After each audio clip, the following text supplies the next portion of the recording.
My son said, "Get on your knees if you want to stay." The words hit me like a winter wind cutting through a cracked window pane, cold and unforgiving, leaving nothing but the sharp sting of disbelief and a growing ache in my chest. I didn't expect such cruelty from him, not from the boy whose small hand I once held tightly as he took his first steps, the same hand I carefully guided through life's early confusion and challenges. I kicked the chair out from under him, not literally, because that would have been a physical act of rebellion I was too weary to commit, but in my mind, in that quiet, fierce moment, I pushed back against the weight of his command with all the strength my body and spirit could muster. It was the breaking point of years of subtle erosion, the culmination of silences and sideways glances, of being shuffled into corners and forgotten rooms.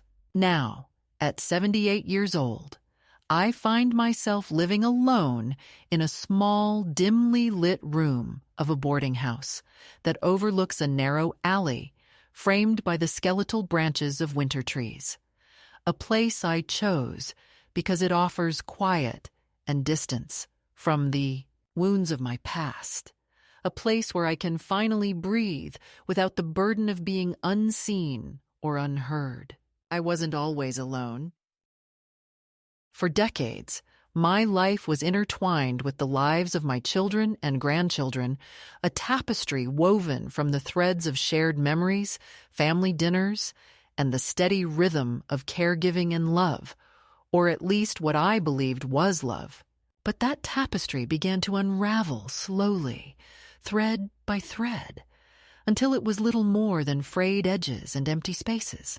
I remember the winter evening when I first felt the coldest chill of rejection, not just in my bones, but in the way my son looked at me, a look that carried the weight of unspoken words and long-held resentments. I had come to stay with them after a fall had made my small home too difficult to manage, trusting that their arms would catch me when I stumbled, that their walls would shelter me from loneliness. Instead, I found their home rearranged to exclude me, a place where my presence was a problem to be managed, a burden to be hidden away behind polite smiles and whispered conversations. The furniture shifted, the air grew thinner, and the smiles never quite reached their eyes. The phrase, "Get on your knees if you want to stay," was not just a command, but a verdict. A final judgment passed in the dim light of their kitchen, while other family members buzzed around, unaware or unwilling to intervene. It was a moment that crystallized everything I had begun to suspect, but dared not fully acknowledge. The truth that I was no longer welcome, that my existence in their lives was conditional upon my submission, my silence, my invisibility. Yet, despite the humiliation and the sting of betrayal, I understood that this was not simply about one harsh phrase or one bitter night. It was the inevitable result of years spent bending to others' wills, of sacrifices made without thanks, of my identity being slowly dissolved into the shadows cast by their convenience and discomfort. I recall the early days of that winter with vivid clarity, the way the light fell through the curtains in the mornings, the muffled sounds of life happening around me as I sat quietly in a corner of the living room, a ghost in a house filled with noise. I was allowed the guest room, which felt more like a holding cell than a refuge, cold and sterile, with walls painted an unforgiving white and a bed dressed in linen so thin it offered no comfort. My belongings were reduced to a small suitcase, which I unpacked and packed again in a daily ritual that seemed to mark time more than settle into a home. The kitchen table, once a place of warmth and laughter, became a battleground of clipped sentences and withheld glances. My attempts to join conversations were met with polite nods or sudden distractions. I learned to speak softly, to move like a shadow, to keep my needs hidden behind a smile that masked the growing ache of isolation. In those months, I was a presence that needed to be managed. My medication was sorted without my input. My favorite chair replaced by a folding stool deemed more practical. Family photos were rearranged so that I was no longer in them. Pictures that once captured moments of joy erased or hidden behind other frames. The quietest cruelties were the hardest to bear. The absence of my name in conversations, the deliberate forgetting of my birthday, the subtle tightening of control over my movements and choices. Even my granddaughter, once eager to curl up beside me with a book or a drawing, stopped visiting my room, her visits reduced to quick hellos in passing. The house, once a place I thought I belonged to, had transformed into a gallery of exclusion. And yet, I held on. Perhaps because giving up felt like losing a piece of myself I wasn't ready to surrender. Perhaps because hope, stubborn and flickering, kept me tethered to the belief that this was temporary, that beneath the coldness, beneath the dismissal, there was still love waiting to be rediscovered.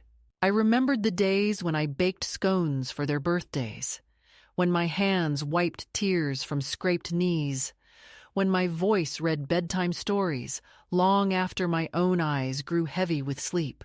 I clung to the memories as a lifeline, a secret garden where I could retreat when the world grew too harsh.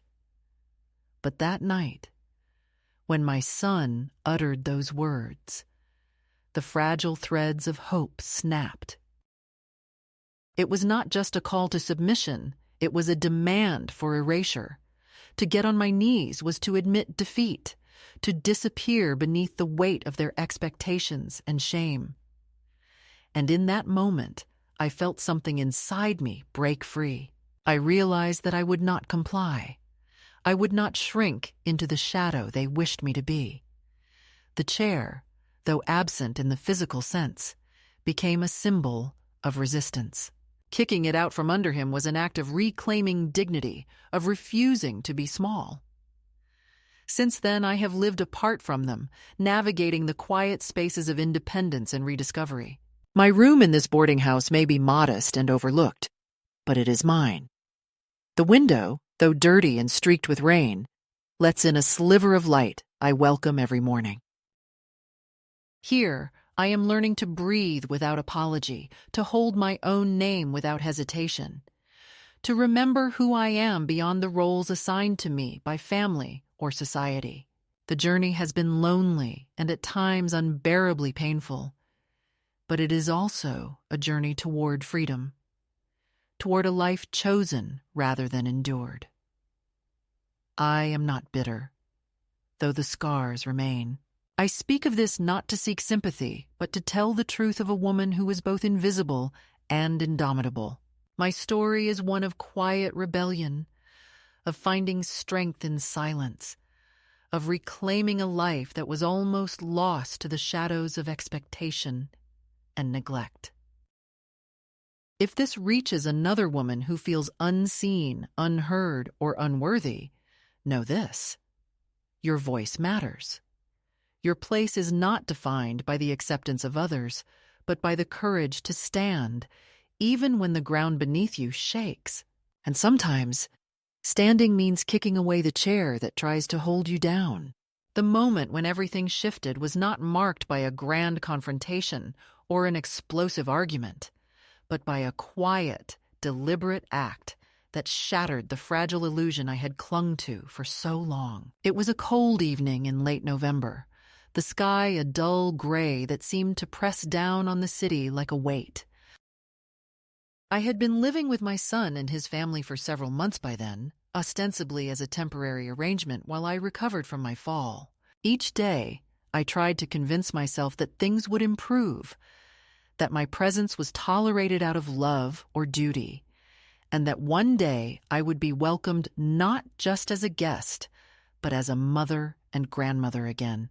But the reality was a slow, relentless erosion of my dignity. And that evening, It culminated in a moment of raw cruelty that I will never forget. The house was filled with the hum of preparations for a dinner party. My daughter-in-law moved briskly through the rooms, arranging plates and glasses with a precision that left no room for mistakes or interruptions. My son paced near the kitchen doorway, his face tight with impatience. I sat quietly in the living room, clutching a worn shawl around my shoulders, trying to make myself as small and invisible as possible. The children were upstairs, their laughter muffled but faintly audible, a cruel reminder of the life that was continuing without me fully part of it. I thought about rising to help, to set the table or pour drinks, but a glance from my son stopped me, a look that said, without words, that I was neither needed nor welcome. Then, when the chatter had died down and the other guests had arrived, the inevitable moment came. My son found me in the kitchen, standing by the counter as I washed a few glasses left over from the afternoon. His voice was low but firm, the kind of voice that commands obedience rather than invites conversation. "Get on your knees if you want to stay," he said.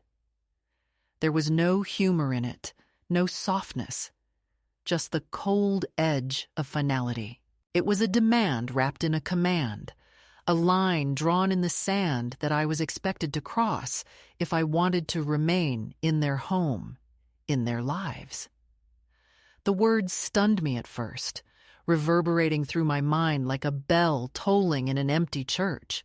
I wanted to laugh at the absurdity, to shake my head in disbelief, to ask if he truly meant what he said. But there was no space for such reactions. The room was filled with the muffled voices of the guests in the other room, the clinking of silverware, the faint strains of music. No one else seemed to hear, or if they did, they chose silence. I was alone in that moment with the weight of his words pressing down on me like a stone. I considered complying, just to keep the peace, to avoid the embarrassment that would surely follow if I refused. But something deep inside me rebelled. I thought of all the years I had devoted to raising him, to building a home for our family, to supporting dreams and wiping tears. I thought of the sacrifices I had made quietly, without complaint, the countless ways I had bent and bowed to keep the family together. And now, after all that, this was the price of staying: humiliation and submission. Instead of lowering myself as he demanded, I straightened my back and looked him in the eye with a steadiness that surprised even me. The chair he had pushed toward me, the cheap, folding kind that symbolized how little they valued my comfort, I kicked out from under him, not physically, but in that silent act of defiance that said, "I will not be small." The room seemed to hold its breath.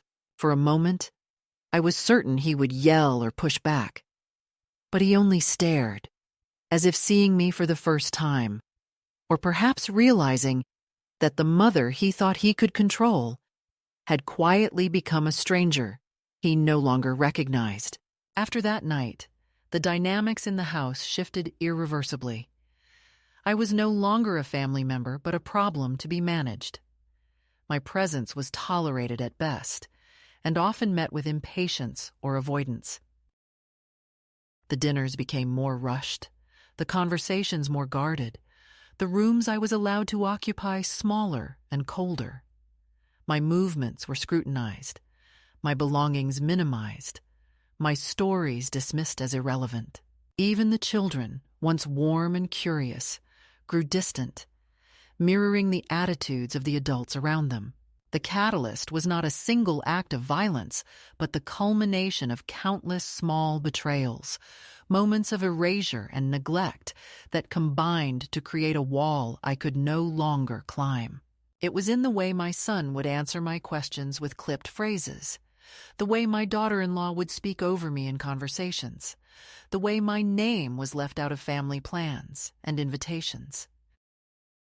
It was the silent message that I was an obstacle to be tolerated rather than a person to be cherished. In the weeks that followed, I began to withdraw, not out of defeat, but as a way to protect the fragile core of myself that remained. I spent more time in my room, reading old letters and photographs, remembering who I was before I became invisible. I found solace in small routines. A cup of tea made just so, the soft hum of the radio in the early morning, the feel of sunlight through the window. These became acts of quiet resistance, small ways to hold on to my identity in a world that seemed determined to erase it. One afternoon, as I sat by the window watching the leaves fall in the backyard, I realized that the life I had known with my family was no longer possible. The invitation to get on my knees was not just a cruel joke, but a clear signal that my place was no longer with them. It was a painful truth to accept, but accepting it also sparked a resolve I had not felt in years. I would not disappear quietly. I would find a way to reclaim my life on my own terms. The catalyst that night did not just expose the fracture in our relationship. It revealed my own strength.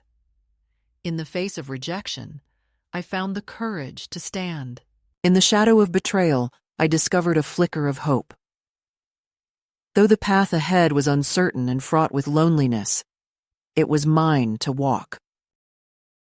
And walking, it meant leaving behind the expectations, the hurt, and the silence that had defined too many years.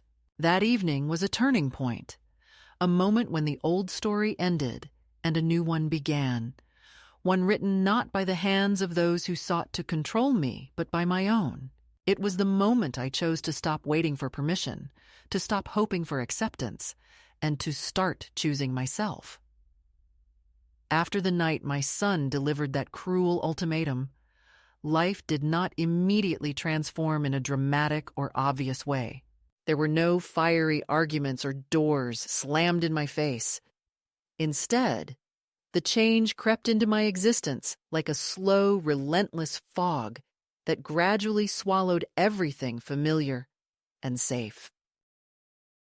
The first escalation of my isolation unfolded not in grand gestures, but in the subtle, almost imperceptible shifts that chipped away at my presence and my sense of belonging, until I became a shadow among the living. It was in the quiet rearrangement of our lives, the silences that hung longer than before, and the gentle but firm walls that rose between me and the family I had once known so intimately. In the days following that evening, I noticed the smallest things begin to disappear, or more accurately, to be taken away from me under the guise of practicality and care. My favorite mug, the one with the delicate floral pattern that I had used for years, was suddenly nowhere to be found. When I asked about it, my daughter-in-law smiled politely but without warmth and said it was put away for safekeeping because it was fragile and didn't fit with their new kitchen aesthetic. It was a small thing, but it felt like a quiet message. The things I loved, the things that marked me, were no longer considered important in this house. My belongings were minimized bit by bit, packed into boxes or relegated to the back of cabinets, out of sight and out of mind. Meals, once the lively heart of our family, became mechanical affairs. The dinner table was set without me. Conversations carefully steered away from topics I might want to contribute to, my presence acknowledged only when necessary. I learned to listen quietly, to let the words wash over me without reaching in to claim space or share my own stories. I watched my son's eyes flicker away when I tried to make a point, the way his smile would tighten as if I had said something unwelcome. The effort to belong became exhausting. The old familiar rituals of family life turned into performances in which I was a guest star whose lines were often forgotten or cut. The children, once the bright lights of my days, began to mirror the adults around them in their avoidance. My granddaughter, who had once loved to curl up beside me with a book or a drawing, stopped coming to my room. Her visits became brief and infrequent, replaced by hurried hellos on the way past, or whispered phone calls I was no longer included in.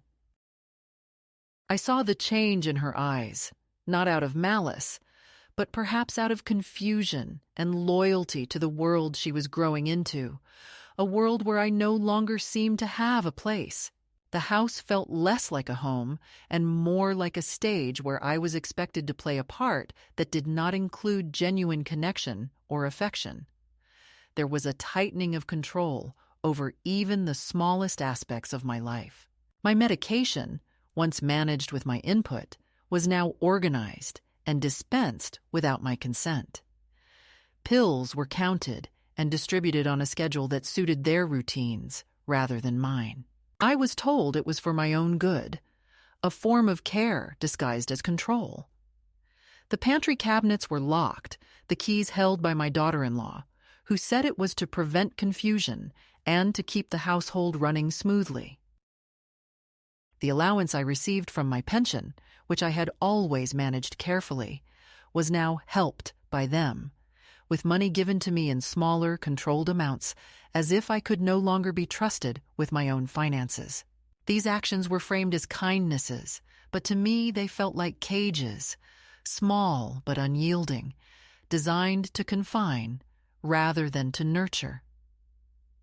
Even the language used around me changed. My name became a rarity in conversation, replaced by vague references like the old lady or mom when she's around. Invitations to family events stopped arriving, or if they did, they were couched in conditional terms that made me hesitate. I was told about gatherings after they had occurred, or asked not to come, because it would be easier for everyone. The cumulative effect of these omissions was a profound loneliness that settled in my bones, a quiet grief for the life that was, slipping away while I sat watching from the sidelines. In the background of this growing invisibility, I was still expected to perform the roles I had played for decades: the caretaker, the keeper of memories, the one who cooked holidays' meals and tended to scraped knees, even as my own needs were ignored or dismissed. There was no recognition of the toll this erasure took on me, no space for my pain or my anger.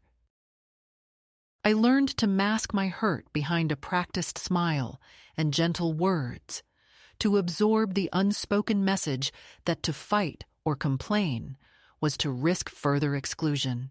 The slow, steady diminishment of my presence became a war of attrition, waged in the spaces between words and the quiet denial of my worth. Yet, even as the walls closed in, a small, stubborn part of me resisted.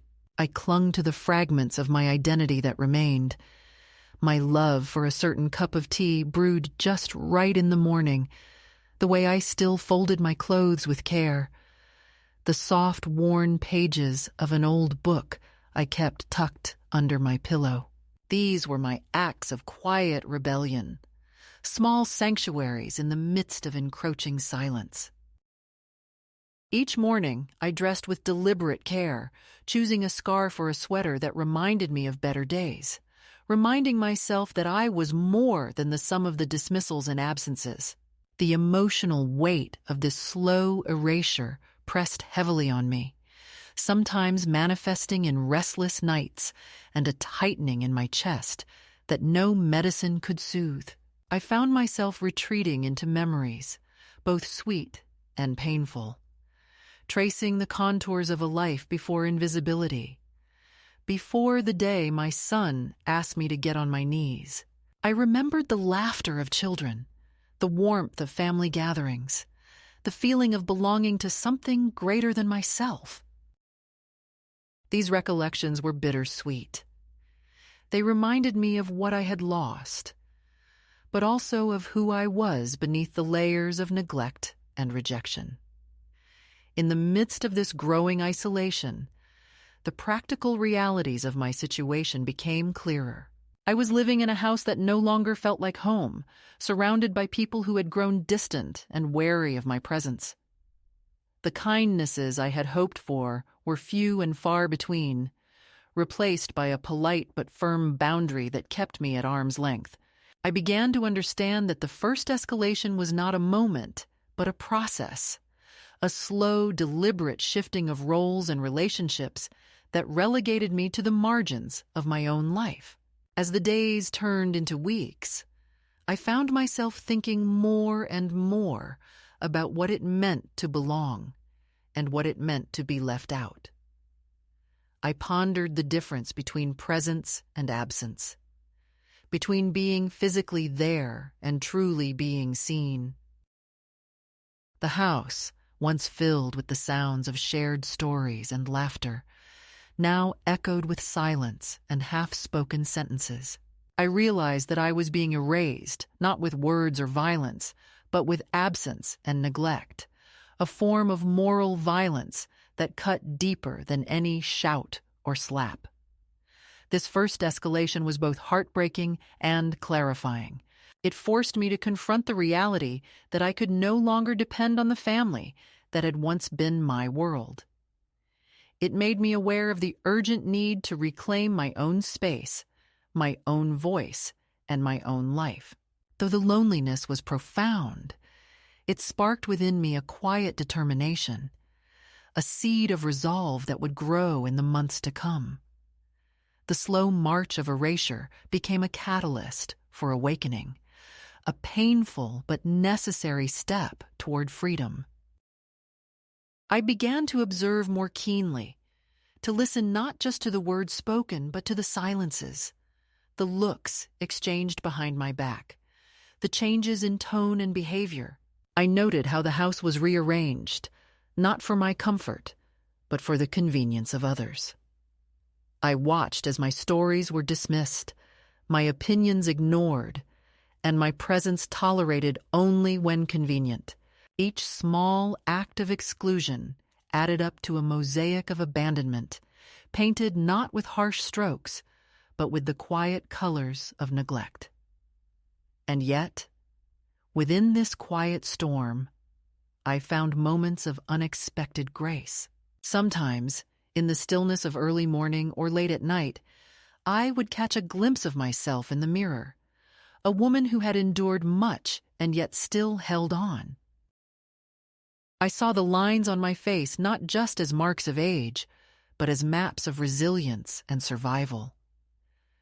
I felt the steady beat of my heart as a reminder that I was still here, still capable of choosing, still worthy of love and respect. The first escalation was the slow unraveling of a life I had thought secure, but it was also the beginning of a journey back to myself. It revealed the fractures in my family and in my own sense of identity, but it also ignited a quiet fire that would not be extinguished.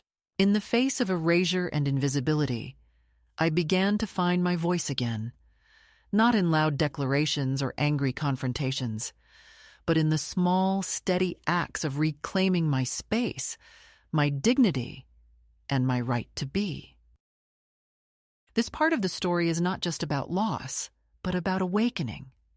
The painful but powerful realization that to survive, I must first see myself clearly and refuse to be diminished. It is the moment when I begin to understand that the path forward will require strength, patience, and a willingness to stand alone if necessary. And it is the foundation on which the rest of my story will be built. The moment that marked the true turning point in my story was not heralded by a grand epiphany or a dramatic confrontation, but by a quiet realization that began to take root deep inside me, like the first tentative shoots of spring pushing through the cold, unyielding earth after a long, harsh winter. It was during one of the many evenings I spent alone in the guest room of my son's house, a room that felt more like a cell than a refuge, where the walls seemed to close in with every passing day, and the silence was so thick it pressed against my ears. I sat there, clutching an old photograph of my late husband and me on our wedding day, the edges worn and the colors faded, but the smiles still vivid and full of promise. It was in that quiet, solitary moment that I began to see beyond the shadow of rejection and neglect that had enveloped me for so long, and to glimpse a possibility of reclaiming my life. Not as an afterthought or a burden, but as a woman who still had the strength to choose her own path. The catalyst for this shift came in the form of a forgotten piece of paper I found tucked away in a drawer, yellowed with age but still legible. It was the deed to the house my late husband and I had purchased together decades ago, a document I had long assumed was lost or irrelevant. As I traced the familiar signatures and dates, a surge of clarity washed over me. Despite the years of absence and the subtle erasure of my presence in the family home, my name was still there, etched in legal ink alongside my husband's, a testament to a claim I had never relinquished. This simple truth was a lifeline, a tangible proof that I had not been as invisible or powerless as I had been made to feel. It was a reminder that I had once held, and could still hold, a stake in the foundation of this family and my own life. Armed with this knowledge, I began to plan quietly, deliberately. The decision was not born of anger or revenge, but of a deep, steady resolve to reclaim my dignity and autonomy. I understood that the journey ahead would not be easy, that the path to freedom often winds through loneliness and uncertainty. But for the first time in a long while, I felt a flicker of hope that was strong enough to light the way. I made copies of the deed and kept them close, a secret talisman that gave me strength on the days when the weight of invisibility threatened to crush me. This shift in perspective changed how I navigated my days. No longer willing to accept the subtle diminishment of my presence, I began to assert myself in small but meaningful ways. I spoke up during family conversations when before I had remained silent, even if my words were met with hesitation or dismissal. I insisted on maintaining certain routines that grounded me, preparing my own meals when possible, tending to my personal belongings with care, and carving out moments of solitude to reflect and recharge. These acts, seemingly ordinary, became profound expressions of self-respect and resistance. I also sought out allies, however unlikely they might seem. A neighbor who noticed the changes in me offered a listening ear and a word of encouragement. A local librarian helped me research my legal rights and options, quietly empowering me with knowledge I had long lacked. These connections, fragile as they were, reminded me that I was not alone in this journey, and that support could be found in unexpected places. It was through these small acts of reaching out and claiming space that I began to rebuild a sense of community and belonging outside the confines of my fractured family. Perhaps most importantly, I started to nurture my own sense of worth beyond the roles I had been forced to play for so many years. I rediscovered old passions, reading books that challenged and inspired me, writing letters I never sent, and even considering the possibility of work or volunteer opportunities that would allow me to contribute and feel valued on my own terms. The act of imagining a life beyond mere survival was transformative. It planted seeds of possibility where once there had been only resignation. Yet, this newfound strength did not come without its own struggles. There were moments of doubt and fear, times when the pain of rejection threatened to overwhelm me, and the temptation to retreat into silence was strong. I wrestled with conflicting emotions, grief for what was lost, anger at those who had turned away, and a cautious optimism for what might still be. These internal battles were quiet but fierce, fought in the privacy of my thoughts and in the stillness of night. but each time I chose to face the uncertainty rather than flee from it, I felt my resolve deepen. This period of transformation was also marked by symbolic acts that affirmed my growing agency. I purchased a coat, an unassuming navy wool garment with deep pockets and a subtle pattern, that became a metaphor for the armor I was putting on against the world's indifference. It was not just clothing, but a statement of presence and self-respect, a reminder that I was worthy of warmth, comfort, and protection. Wearing that coat as I stepped outside into the crisp air was like stepping into a new version of myself, one who refused to be invisible or voiceless. In the quiet moments, I allowed myself to imagine a future that was not defined by the pain of the past, but shaped by the choices I was beginning to make.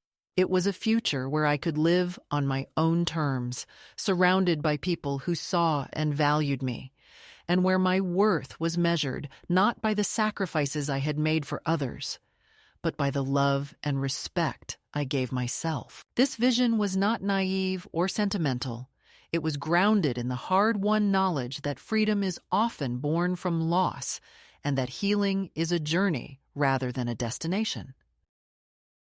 The midpoint of my story is a testament to the resilience of the human spirit, especially when faced with betrayal and exclusion by those we once trusted most. It is a reminder that even in the darkest moments, the possibility of renewal exists, waiting to be discovered by those brave enough to seek it. For me, it was the moment when I stopped waiting for others to recognize my worth and began to claim it for myself, step by step, day by day. Though the path ahead remained uncertain and the wounds of the past still raw, I had taken the crucial first steps toward reclaiming my life. The journey was no longer about surviving, but about living, not about fading into the background, but about standing firmly in the light. This shift from victim to agent, from shadow to presence, set the stage for the next chapters of my story, chapters marked by confrontation, courage, and ultimately, transformation.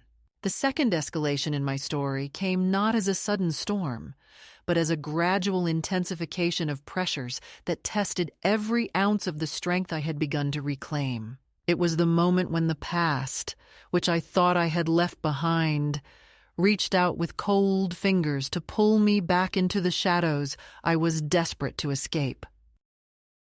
This phase was marked by confrontations that were no longer subtle, by visits that carried the weight of expectation and judgment, and by messages, both spoken and unspoken, that challenged the fragile autonomy I had fought so hard to build. It was a time of reckoning, a series of moments when I had to stand firm against the tide of control and intrusion, knowing that to do so meant risking everything, but also gaining back what was truly mine. In the months following my quiet departure from the house where I had once hoped to find refuge, the world around me began to shift. I had settled into the modest boarding house, a place far removed from the sterile guest room that had felt like a prison, and found small comforts in routine and solitude. My days were marked by walks through unfamiliar neighborhoods, by new faces that offered kindness without pretense, and by the steady rhythm of a life slowly rebuilt on my own terms. I had found work in a small cafe, a job that demanded my presence and gave me purpose beyond the roles I had once inhabited. It was a life stripped of pretense but rich in authenticity, a life where I was no longer a shadow, but a woman standing quietly in her own light. Yet, even as I began to breathe freely, the past refused to stay silent. The first sign was a letter slipped under the door of my small room one afternoon. It was from Kieran, my oldest grandchild, the one who had always reached out without hesitation, the one who still remembered the warmth of my presence and the comfort of my stories. His letter was a lifeline, filled with concern and longing, but it also carried the tremors of the family storm that raged behind the scenes. He wrote of the chaos at home, of the anger and confusion that my disappearance had sparked, and of his own hope that I was safe. His words were a balm to my weary heart, and a reminder that, even amid rejection, threads of connection remained. Shortly after, the front door of the cafe where I worked swung open one rainy afternoon, and I saw her, Lisa, my daughter-in-law, standing there like a ghost from a life I was trying to leave behind. Her presence was sharp and unexpected, the air around her charged with a mixture of apology and accusation. Heather, my supervisor, whispered a warning, but I chose to face the moment with quiet strength. Lisa's eyes searched mine as she spoke, her voice low and hesitant, as if she were stepping carefully over fragile ground. She claimed panic and misunderstanding, spoke of the family's worry, and of their attempts to reach me that had gone unanswered. She brought with her an envelope, thick with contents that spoke of both practical concerns and veiled demands. A financial request for Kieran, a plea for reconciliation wrapped in careful words.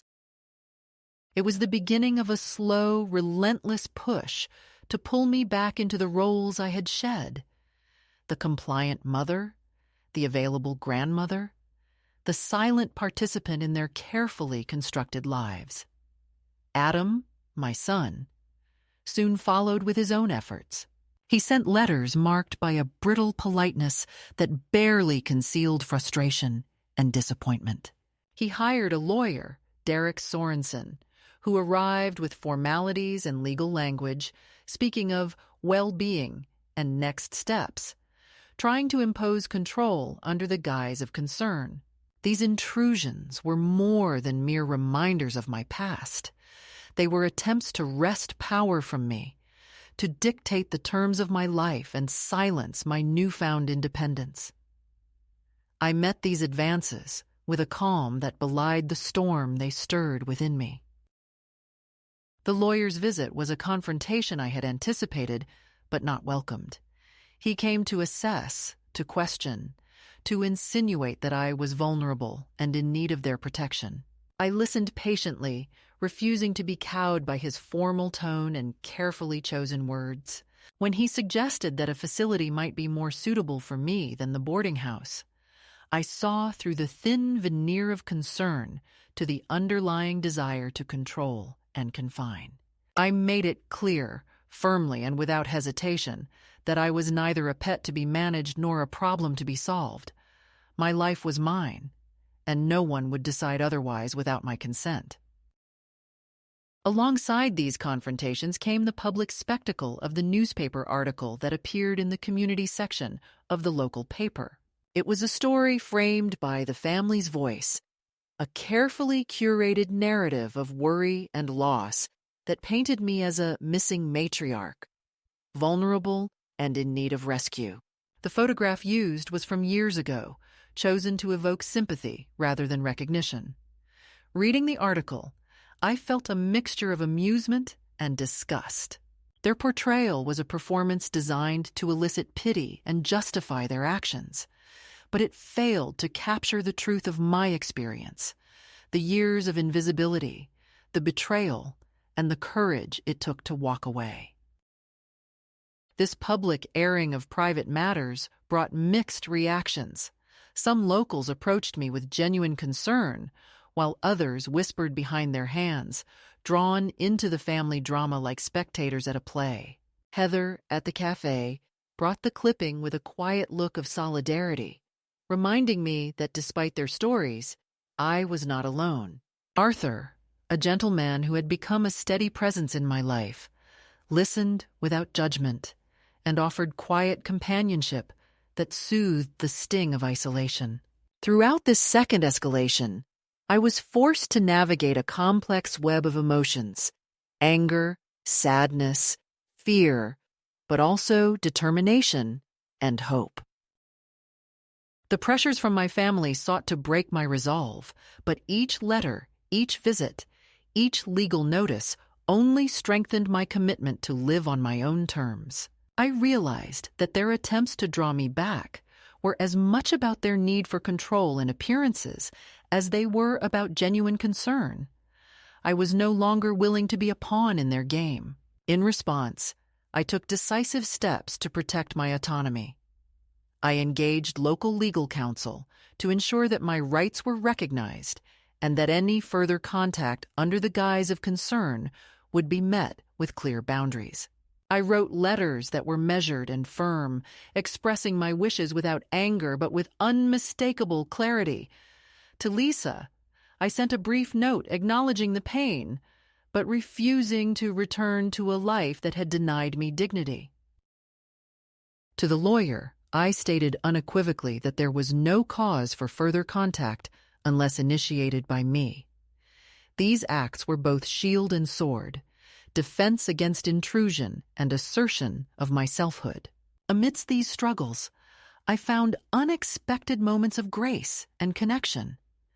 The visits from Kieran became a source of light, a reminder that bonds could endure beyond conflict and that love, even when complicated, was still possible.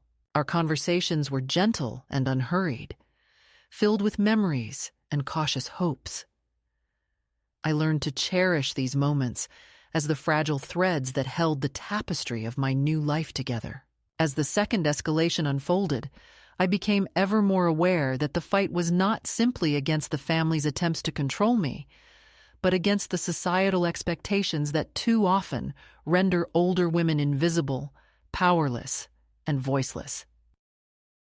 My journey was both deeply personal and painfully universal, a struggle for recognition, respect, and the right to define one's own life regardless of age or circumstance. This phase tested my resilience in ways I had not anticipated. The emotional toll was heavy, but it also forged a strength and clarity that had been buried beneath years of accommodation and silence. I discovered that standing firm was not a single act of defiance, but a sustained commitment to self-respect and freedom. Each letter written, each boundary set, each moment of solitude claimed was a declaration that I would no longer be diminished or erased. The second escalation was a crucible, a time of challenge and transformation. It brought the past crashing into the present, forcing me to confront pain and betrayal head-on. But it also illuminated the path forward, a path marked by courage, dignity, and the unwavering belief that it is never too late to choose oneself. The journey was far from over, but in these moments of confrontation and clarity, I found the power to continue walking toward a life of my own making. The moment of climax in my journey arrived quietly, without fanfare or dramatic confrontation, but with the profound weight of finality and personal sovereignty. It was not a shouted declaration or a public spectacle, but a deliberate, measured act that sealed the boundaries I had struggled so long to establish and marked the true reclaiming of my life. This moment was the culmination of months of struggle, reflection, and painful decisions. A turning point where I moved beyond resistance and into the realm of self-definition, no longer waiting for permission or validation from those who had sought to diminish me. In the weeks leading up to this turning point, the pressure from my family had intensified, their messages growing more insistent and their visits more intrusive. Letters arrived with increasing frequency, their tone shifting from concern to veiled demands. My son's lawyer had come once again, this time with documents that suggested an evaluation of my mental and physical state, a thinly veiled attempt to question my capacity and justify intervention. It was a chilling reminder of how far they were willing to go to reclaim control, to rewrite the narrative of my life according to their terms. I read the papers with a steady hand, but a heart heavy with sorrow and determination. I understood then that the true power lay not in fighting their attempts with anger or resentment, but in asserting my will through calm, unyielding clarity. I began drafting a letter, not to plead, not to explain, but to close a chapter definitively. I addressed it first to the lawyer, making it clear that I was of sound mind and body, living in a safe and supportive environment of my own choosing, and that any further unsolicited contact would be considered harassment. I signed it with a steady hand, the pen feeling like an instrument of liberation rather than mere ink on paper. This letter was my shield and my sword, a legal and emotional barrier erected to protect the life I was building. Next, I turned my attention to the family members who had tried to hold me captive in a role that no longer fit. To Lisa, I wrote a brief but heartfelt note. I acknowledged the pain and confusion, the unspoken grief that had marked our fractured relationships. But I was resolute in my refusal to return to a life where I was invisible and voiceless. I told her plainly that I was not angry, but done, that I would no longer wait for their acceptance or permission to live. This letter was not an accusation or a cry for reconciliation. It was a statement of finality, a clear boundary that could not be crossed. Sending these letters was an act of courage and release. I felt the weight of years lift, a burden I had carried silently beginning to fall away. Yet, with that release came a profound sense of loneliness, a recognition that some doors would remain closed and some relationships forever altered. But I also felt a deep peace, a quiet strength that came from standing firmly in my truth and choosing myself, no matter the cost. Shortly after mailing the letters, Lisa made her unexpected appearance at the cafe where I worked. She stood at the entrance, stiff and out of place, a stark contrast to the familiar chaos of the morning rush. Heather, who had warned me of her arrival, offered a small nod of support, but I was determined to meet the moment on my own terms. Lisa's voice was low and tentative as she asked to speak privately. I led her to a booth in the back, a space away from prying eyes and ears. Our conversation was measured and fragile. Lisa expressed regret and explained the panic that had gripped the family, the fear of losing me completely. She spoke of misunderstandings and mistakes, of how they had been overwhelmed and unsure how to handle my absence. Her words were honest in a way I had not expected, stripped of the usual defenses and polished appearances. For a brief moment, the walls between us seemed to soften. But I was clear that forgiveness was not something I was ready to give. Not yet, and perhaps not ever. I told her that I was not her shadow, not a ghost to haunt their carefully arranged lives. I was a woman reclaiming her identity and her dignity. I was not returning to the roles they had cast me in, and I asked her to respect that choice. She left without finishing her coffee, the tension between us unresolved but acknowledged. That night, I sat on the porch with Joyce, the woman who had become my steadfast companion in this new chapter. The air was crisp, filled with the scent of rain and wood smoke, and the silence between us was comfortable and full of unspoken understanding. Joyce's quiet question, "You going to see them?" hung in the air. I shook my head, knowing that my path was no longer entwined with theirs, except perhaps in the delicate connection with Kieran, my grandchild who had reached out with a different kind of love. The climax of my journey was not marked by reconciliation or grand gestures, but by the quiet assertion of boundaries and the reclamation of self. It was a moment when I stopped waiting for the past to change and instead chose to build a future on my own terms.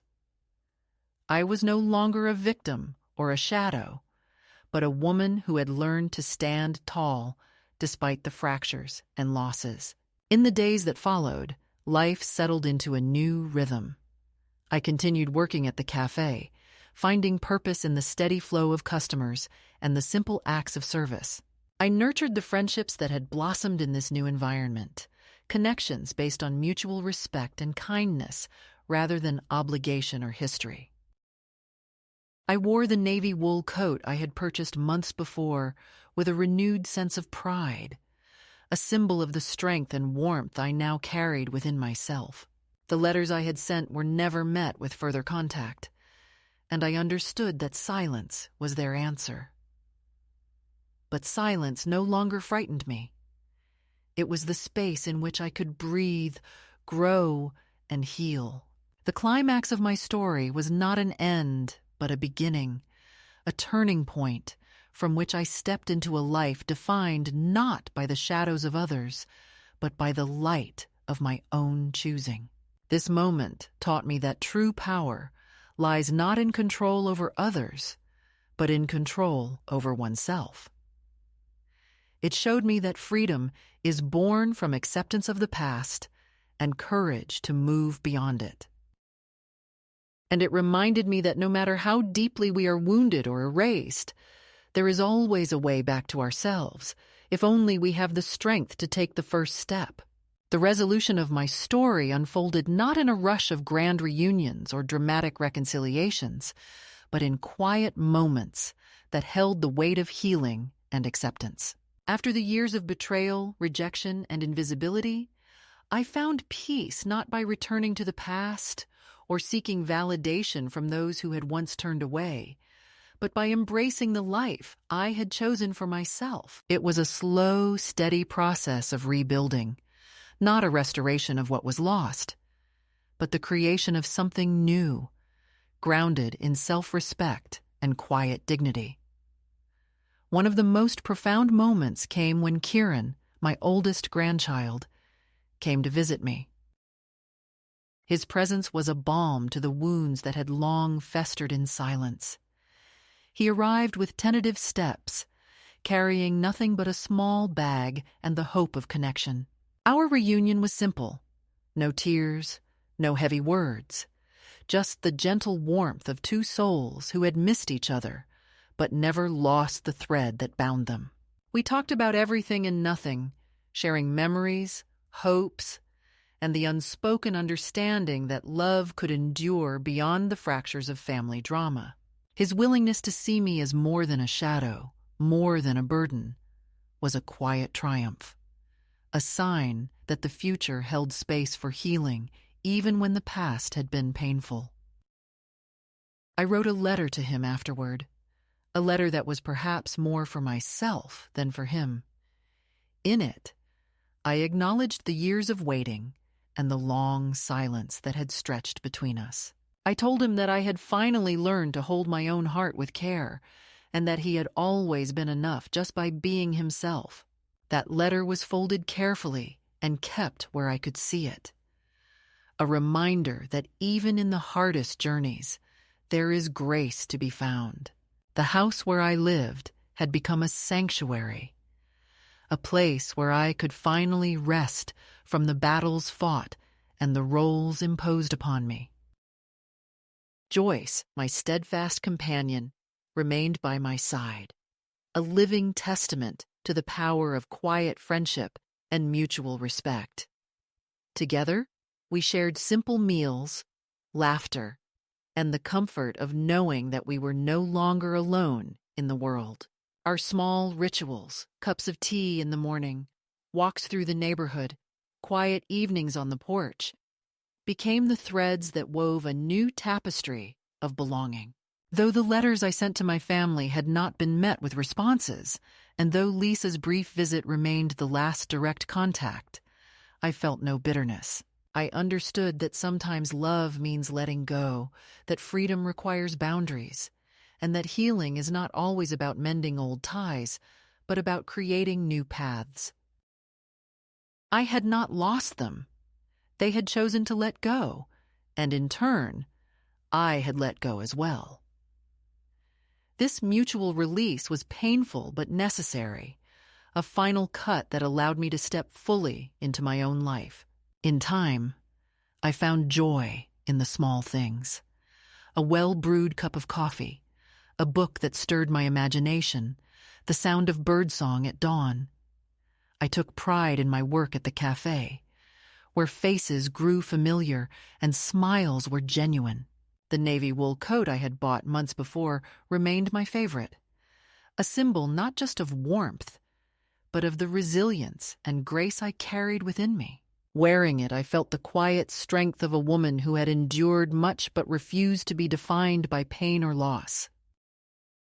One evening, as I sat on the porch, wrapped in a soft blanket with Joyce beside me, I wrote a letter, not to the family or the lawyer, but to myself. It was a letter of acknowledgement and celebration, a reminder that I had waited too long for someone else to save me, and that in truth, I had always held the key. I wrote that they had let go first, but I had finally let go back. And in that mutual release, a new life had opened before me. I taped the letter inside my dresser drawer, a secret testament to the journey I had traveled and the woman I had become. This story is not just mine, but belongs to every woman who has felt unseen, unheard, or unworthy. It is a reminder that it is never too late to choose yourself, to step out of the shadows, and to claim your place in the world. If this story finds you at the right moment, know that your voice matters, your presence is essential, and your life is yours to live fully and freely. The final chapter of my journey is one of quiet triumph, of resilience forged in the fires of betrayal and healed in the stillness of self-acceptance. It is a story of moving forward, not by returning to what was lost, but by embracing what can be gained when we choose to stand tall in our own light. And as I look out from the window of my modest home, the navy coat hanging by the door and the soft hum of life around me, I know that this life, imperfect, humble, and fiercely mine, is enough. It is more than enough.